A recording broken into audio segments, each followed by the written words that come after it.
Ethiopia is the cradle of mankind and the birthplace of civilization, of writing and books, and of coffee. It is where the indigenous coffee berry was first discovered, and where coffee has been cultivated and savored for uninterrupted centuries. Ethiopians have been growing and roasting and really developing their coffees for a millennium. You can almost taste that history in the varietals. No place on earth is more suited for growing coffee.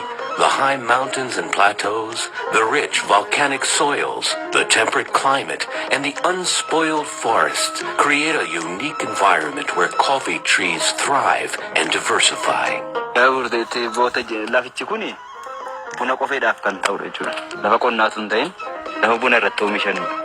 And no people on earth are more committed to nurturing the plant that produces the beverage that is cherished around the world. Ethiopia is inviting all people involved in the cultivation, processing, sale, and consumption of its coffee to share in the equitable distribution of its bounty. The Ethiopian Trademark and Licensing Initiative is the process that honors Ethiopia's unwavering commitment to providing the world with the best, most environmentally respectful coffee in the world. Ethiopia consumes over half the coffee it produces. Its diverse population of small farmers nurture their beans, influencing each variety with their own unique styles of cultivation and inventing ways of enjoying their harvest. They used to roast and grind it in a traditional way. There is also consumption of coffee hull, or the outer cover of the dry bunny coffee, and also on ceremonies, on religious ceremonies, they pass around the cooked coffee to give to people, and then everyone will keep on their hand and pray for God. Ethiopia gave birth to coffee, and that story has been passed on for centuries as the Chaldee legend. Sometime around the 9th century, a young goat herder named Chaldee took his herd to graze in the mountains of Ethiopia, then known as Abyssinia. While he was sleeping on the job, his goats wandered off to greener pastures. When Chaldee awoke, he searched everywhere until he found them, happily munching on some strange plants. And not only were they munching, they were on their hind legs, dancing. Chaldee tasted the plants himself and also felt like dancing. He grabbed some samples and headed back to the village to share his discovery. Everyone in the village loved it, and soon the trade of coffee spread throughout Ethiopia. Sometime around the 14th century, coffee reached the ancient city of Harar, the center of trade for all of Ethiopia. From there, it wasn't long before it reached Mocha, the port city of Yemen, which was the base for trade to the Ottoman Empire across the Arabian Peninsula. During the 17th and 18th centuries, the Dutch, French, and the British introduced coffee throughout the world. Ethiopia is the oldest independent country in Africa, with its oldest recorded history dating back to 1000 BC, when the Queen of Sheba visited King Solomon there. It is currently home to 81 million people who speak 80 languages and 200 dialects, the third largest population of Africa after Nigeria and Egypt.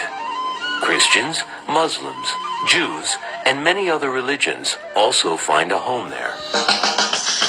One common link among all Ethiopians is the practice of the coffee ceremony, a ritual designed to celebrate the central place of coffee in their lives and to eliminate barriers to fellowship. Coffee is the medium that stimulates communication between family members and the sharing of news and gossip between friends and neighbors. The rituals, aromas, and flavors reduce social distances, mute cultural differences, and add warmth and humor to intellectual discourse. The ritual can take an hour or two, beginning with the aromas of fresh grasses, charcoal, and roasting coffee. Sound, too, contributes to the specialness of the experience. The gentle washing and dehusking of green coffee beans, the crackle of coffee roasting in a pan, the rough grinding of roasted beans in a pestle with a long-handled mortar, the loud drip of coffee being poured from a height of a foot or more into tiny cups. There are 3 separate pourings, each significant and named. Abul, Tona, Baraka. It would be rude to leave before the hostess pours the third cup, which is said to be a blessing. Coffee growing in Ethiopia is different than in any other part of the world. Almost all of the coffees are specialty coffees. Most come from small, individual farms.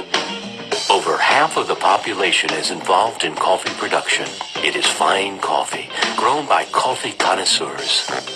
Everybody knows Arabica coffee originated in Ethiopia, and that is exemplified by the fact that we have thousands of varieties of coffee, each one in its own climate or eco-climate, creating a different taste of coffee. This wide range of tastes and super qualities is what differentiates Ethiopia from other producing countries.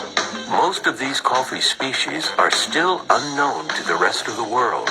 We are now developing varieties for Limu, and also Gimbi and Nakamte area is also good coffee area. Along with the three coffees well known by aficionados, Yirgacheffe, Harar, and Sidamo, there are dozens of others with completely distinctive flavor profiles and unique cultural and historical credentials. If I would summarize some of these unique flavor experiences, then I would say the blueberry of Harar, and the floral and the extremely aromatic, sweet notes of Ethiopia Yirgacheffe, Sidamo, natural sun-dried coffees. They display an array of exotic fruits and dry fruits and spices that you find in the markets. I've tasted one coffee from the Tepi area. The acidity of the coffee is unusually refreshing. In Ethiopia, coffee is not a colonial commodity grown by people with no investment in the land or in the product. Coffee is, and always has been, a source of national pride. Coffee is Ethiopia's heritage, which brings us to where we are today.